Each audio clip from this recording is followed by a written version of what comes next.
Good morning, students. Today we will discuss about the topic valence shell electron pair repulsion theory in the chapter chemical bonding and molecular structure.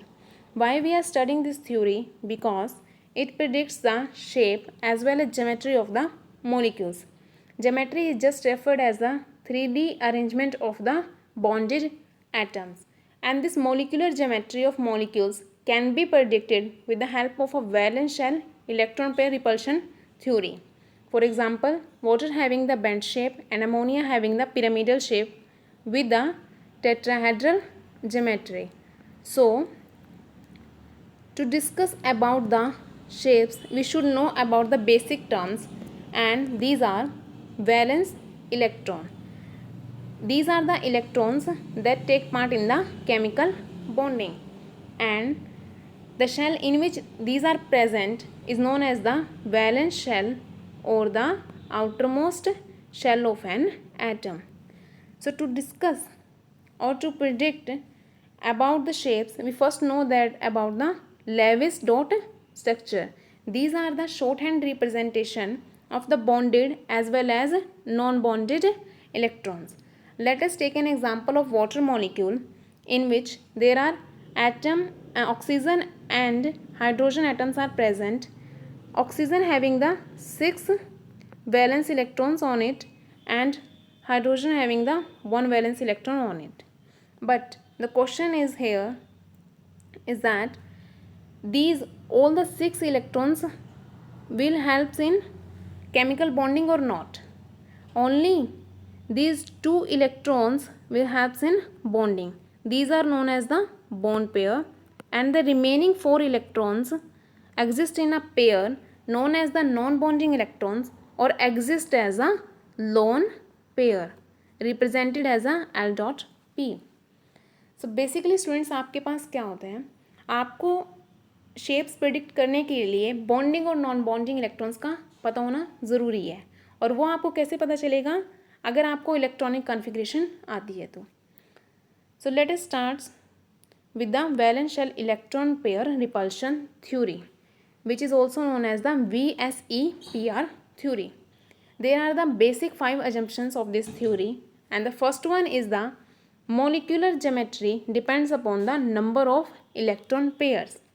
Second one is the valence shell electrons repel each other. And third one is the valence and electron pair arrange themselves around the central metal in such a way that there is a minimum repulsion between the atoms, or they are at a maximum distance. And fourth one is the non-bonded atom or the lone pair exerts the greater repulsion than the bond pair.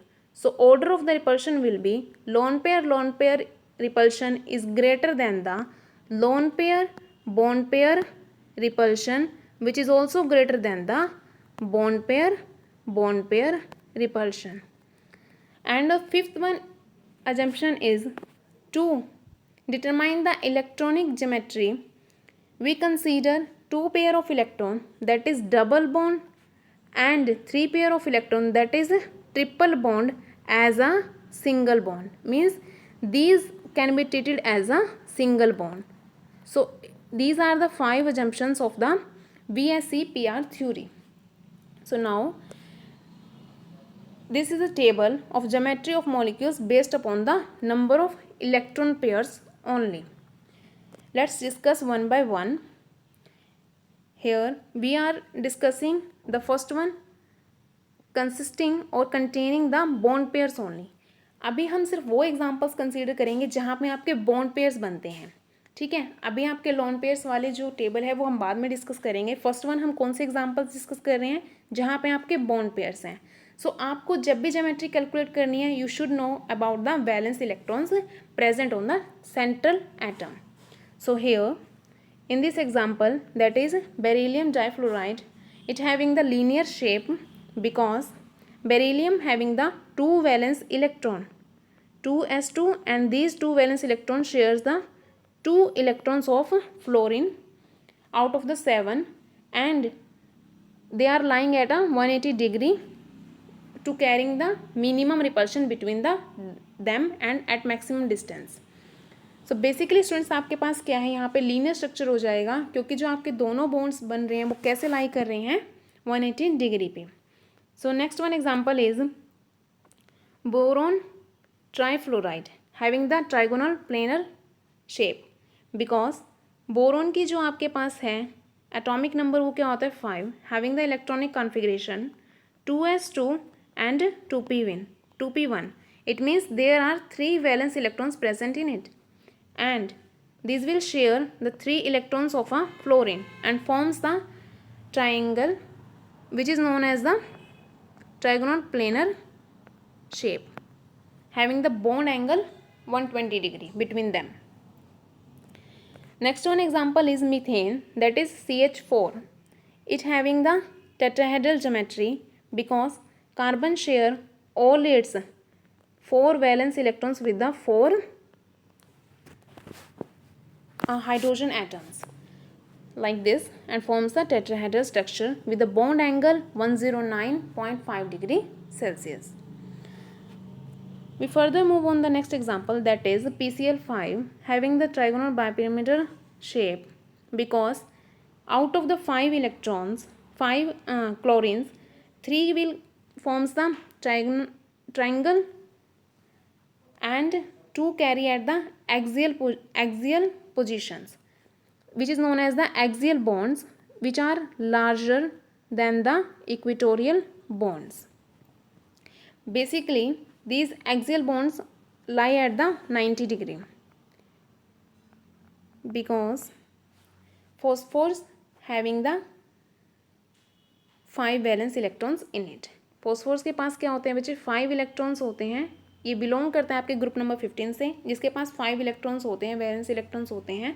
तो जो आपके 5 chlorine से share करते हैं, जिसमें से आपके 3 chlorine जो हैं वो ट्राइंगल बनाते हैं, that's why it is known as a trigonal. और 2 आपके कैरी करते हैं वर्टिकल पोजिशन पे, जिन्हें हम क्या कहते हैं एक्सियल बॉन्ड्स कहते हैं. ओके और रिमेनिंग जो आपके 3 हैं जो आपका ट्राइंगल बन रहे हैं, उनमें जो बॉन्ड्स हैं उन्हें हम क्या कहते हैं इक्वेटोरियल बॉन्ड्स कहते हैं. एंड एक्सियल बॉन्ड्स हमेशा क्या होते हैं आपके लार्जर होते हैं than the equatorial bond, means आपके लेंथ में वो क्या है लार्जर है. Now we further move on the next example, that is sulphur hexafluoride having the shape octahedral. Sulphur आपके पास जो है इलेक्ट्रॉनिक कॉन्फ़िगरेशन क्या होती है 3s2 3p4, मीन्स आपके पास क्या है 6 इलेक्ट्रॉन्स हैं, वैलेंस इलेक्ट्रॉन्स हैं जो आपके 6 फ्लोरीन से क्या है अटैच हो जाएंगे. आपके बॉन्ड पेयर्स कितने बनेंगे 6 बनेंगे. एंड क्या होगी आपके पास ऑक्टाहेड्रल शेप होगी बच्चे, जिसमें आपके पास क्या है 4 जो आपके फ्लोरीन्स हैं वो क्या शेप बनाएंगे, ऐसे स्क्वायर बनाएंगे. And 2 will forms the rectangle like this, and this is known as the octahedral shape. Now the last one example in the bond pair, वो क्या है आपका IF7, that is pentagonal bipyramidal. It means there are 5 fluorine atoms which forms the pentagonal. तो आपके जो iodine है वो belong करता है आपके हेलोजन फैमिली से. एंड हेलोजन्स की जो इलेक्ट्रॉनिक कॉन्फ़िगरेशन है वो क्या होती है आपके पास 5s2 5p5. It means 7 valence electrons are present here and 5 this forms the pentagonal and 2 remaining occupy the axial position like this and forms the pentagonal bipyramidal shape. So it's all about the bond pair molecules. जहाँ आपके bond pairs use हो रहे थे सिर्फ हमने उन geometries को discuss कर लिया है. Now we further move on the shape of molecules, जहाँ पे आपके पास क्या है bond pair as well as lone pairs है. ठीक है, तो यहाँ पे आपके different number of bonding and non bonding pairs आएंगे जो हम डिस्कस करेंगे. तो first one is the where the molecules containing the 3 electron pairs. जहाँ पे आपके 3 इलेक्ट्रॉन्स पेयर होंगे तो बच्चे वो 2 टाइप से क्या हम शो कर सकते हैं. This is AB3. It means जहाँ आपके जो तीनों के तीनों जो इलेक्ट्रॉन पेयर्स हैं वो क्या है एक्ट कर रहे हैं बॉन्ड पेयर की तरह. और यहाँ पे AB2L में क्या है आपके पास जहाँ आपके 2 जो एक्ट करेंगे बॉन्ड पेयर की तरह और जो रिमेनिंग एक्ट करेगा बच्चे इलेक्ट्रॉन्स जो हैं आपके वो कैसे एक्ट करेगा नॉन बॉन्डिंग इलेक्ट्रॉन्स की तरह. मीन्स आपके पास क्या होगा बच्चे लोन पेयर बनेगा. ओके सो हम इसको तो डिस्कस कर चुके हैं ट्रायगोनल प्लेनर का, तो हम क्या है सिर्फ बेंडिंग वाला डिस्कस करेंगे, मीन्स लोन पेयर वाला, with the example. And this is sulphur dioxide. Sulfur having the electronic configuration 3s2 3p4 means sulfur having the 6 valence electrons in the valence shell, and these 4 attached with the 2 oxygen atoms and 2 electrons act as a lone pair. तो जो आपके 2 हैं वो कैसे act करेगा, lone pair की तरह act करेगा. और इस लोन पेयर की वजह से जो रिपल्शन होगी तो बच्चे उसकी वजह से आपका जो स्ट्रक्चर है वो कैसा आ जाएगा, आपका बेंट आ जाएगा. किसका, सल्फर डाइऑक्साइड का. सो आपकी ज्योमेट्री क्या बनेगी, बेसिकली वो क्या बनेगी, आपकी बेंट बनेगी. जो आपकी शेप बनेगी वो क्या बनेगी, बेंट बनेगी. और जो आपकी ज्योमेट्री रहेगी वो ट्रायगोनल प्लेनर रहेगी, जो एक्सपेक्टेड ज्योमेट्री हम कहते हैं. Now we further move on the molecules having the 4 electron pairs. तो जो आपके 4 इलेक्ट्रॉन पेयर्स हैं उसमें आपके 3 केसेस बन सकते हैं. तो first one is the in which all the 4 electron pairs will act as a bond pair and the geometry will be tetrahedral. And second one case is in which 3 act as a bond pair and 1 act as a non-bond, means as a lone pair. So geometry will be trigonal bipyramidal. And there is also a case in which 2 electron pairs will act as a bond pair and 2 will act as a lone pair. So geometry will be bent. Let us discuss with the example.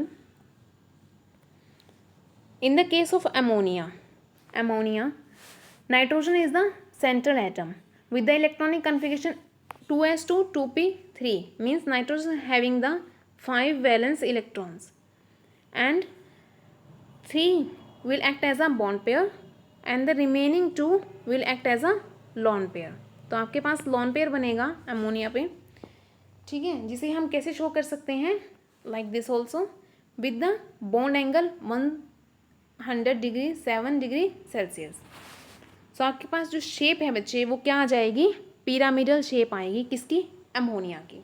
Similarly आपके पास क्या है, जहाँ पे आपके पास क्या है, 2 तो आपके बॉन्ड पेयर की तरह एक्ट कर रहे हैं 2 electrons and remaining 4 electrons will lie as a lone pair.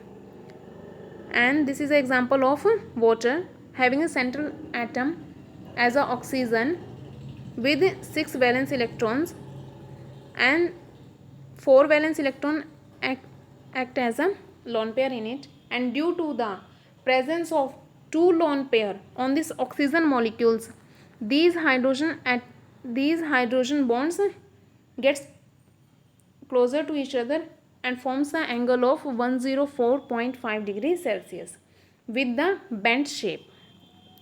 आपके पास जो वाटर की शेप है वो क्या हो जाती है, बेंट हो जाती है. अदरवाइज वो लीनियर भी हो सकती थी, लेकिन यहाँ पे क्या है, बेंट हो जाती है, क्योंकि आपके पास लोन पेयर की रिपल्शन हो रही है. लोन पेयर आ रहे हैं ना आपके पास, तो उसकी रिपल्शन ग्रेटर है, तो वो रिपल्शन की वजह से आपके पास स्ट्रक्चर जो बनता है वो क्या हो जाता है, बेंट स्ट्रक्चर हो जाता है. Now we further move on the molecules having the 5 electron pairs. यहाँ पे आपके पास क्या है, 4 केसेस बनेंगे. फर्स्ट वन क्या है, जहाँ आपके पास 5 के 5 जो हैं बच्चे एक्ट करेंगे बॉन्ड पेयर की तरह, तो आपके पास ज्योमेट्री रहेगी trigonal bipyramidal. And another one case is आपके पास क्या है, अब 4 तो एक्ट करेंगे बॉन्ड पेयर की तरह और एक आपके पास क्या रहेगा, नॉन बॉन्डिंग पेयर रहेगा, जिसे हम क्या स्ट्रक्चर क्या आपके पास ज्योमेट्री क्या कहेंगे, seesaw. Now third one case is where 3 electron pairs act as a bond pair and the remaining 2 act as a lone pair having the shape T-shaped. And the last one is the in which 2 electron pairs act as a bond pair and the remaining 3 act as a lone pair with the geometry linear. So let us take an example. There is an example of sulfur tetrafluoride in which there are 2 geometry can be possible like this, in which here axial position means आपके जो fluorine है वो axial position पे लाई कर रहे हैं, यहाँ पे आपके क्या है इक्वेटोरियल पोजीशन पे लाई कर रहे हैं. तो बेसिकली बच्चे जो आपके पास क्या है, जब आपके पास क्या है जो मीन्स आपका लोन पेयर है, अगर वो एक्सियल पोजीशन पे होगा तो वो क्या देगा, मैक्सिमम रिपल्शन देगा. मैक्सिमम रिपल्शन देने के कारण ये क्या है आपके पास लेस स्टेबल हो जाएगा. जबकि अगर ये इक्वेटोरियल पोजीशन पे होगा, मीन्स 90 डिग्री पे है दोनों फ्लोरीन से, तो आपके पास क्या देगा, बेसिकली क्या है, लेस रिपल्शन देगा। तो जिसकी वजह से ये जो आपका स्ट्रक्चर है वो क्या होगा, मोर स्टेबल होगा। तो आपके पास जो SF4 की बच्चे शेप आएगी वो क्या होगी, सीसा होगी। इसे हम क्या कहते हैं, सीसॉ शेप कहते हैं, शेप कहते हैं। And the geometry is trigonal bipyramidal.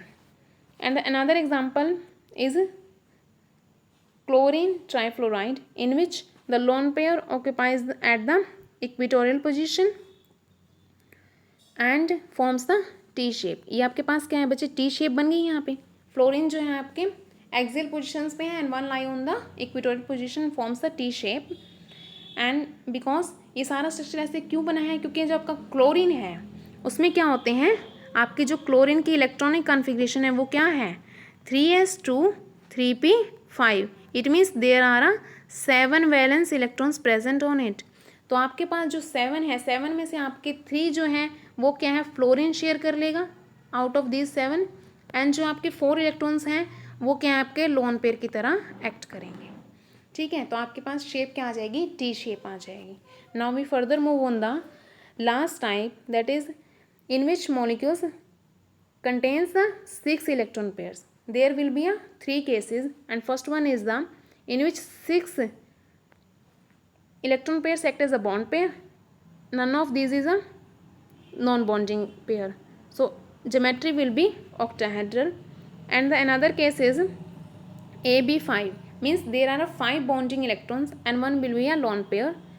So geometry will be a square bipyramidal. And the last one is the here 2 act as a lone pair and the remaining 4 are act as a bonding pair.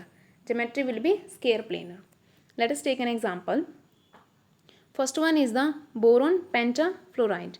Boron pentafluoride में आपके पास क्या होता है, bromine pentafluoride, sorry. तो bromine आपका belong करता है हेलोजन फैमिली से। तो आपका ब्रोमीन जो है बच्चे वो हेलोजन फैमिली से बिलोंग कर रहे हैं। तो आपके पास इलेक्ट्रॉनिक कॉन्फ़िगरेशन क्या हो जाएगी, मींस आपके जो वैलेंस शेल में इलेक्ट्रॉन्स हैं वो कितने प्रेजेंट होंगे, 7 इलेक्ट्रॉन्स प्रेजेंट होंगे बेसिकली। तो 7 में से out of this 5 forms the bond with the 5 fluorine atoms and remaining 2 will act as a lone pair on it. तो आपके पास जो स्ट्रक्चर है या शेप है जो आपके पास वो क्या बनेगी, आपके पास स्क्वायर पिरामिडल बनेगी। ओके, ये आपके पास स्क्वायर बन रहा है यहाँ पे, तो इसे हम क्या कहेंगे बेसिकली कि ये क्या है, स्क्वायर पिरामिडल है, क्वाइट डिस्टॉर्टेड है due to the presence of a lone pair on it. And the next one example is हेक्सोन जिनोन टेट्राफ्लोराइड। जिनोन टेट्राफ्लोराइड में क्या होता है, आपके पास जिनोन जो है वो नोबल गैसेस से बिलोंग करता है। तो इट मीन्स इसकी इलेक्ट्रॉनिक कॉन्फ़िगरेशन क्या है, 5s2 5p6। It means there are 8 electrons, 8 valence electrons are present on the xenon. तो आपके पास क्या होता है, 4 जो कैरी करते हैं बच्चे, 4 तो आपके एक्ट करेंगे बॉन्ड पेयर की तरह and the remaining 4 electrons will act as a lone pair on it and forms the square planar shape. तो आपके पास जो शेप बनेगी वो क्या बनेगी, आपकी स्क्वायर प्लेनर बनेगी, किसकी, जिनोन टेट्राफ्लोराइड की। So it's all about the geometries in which the lone pair as well as bond pairs are lying. So thank you.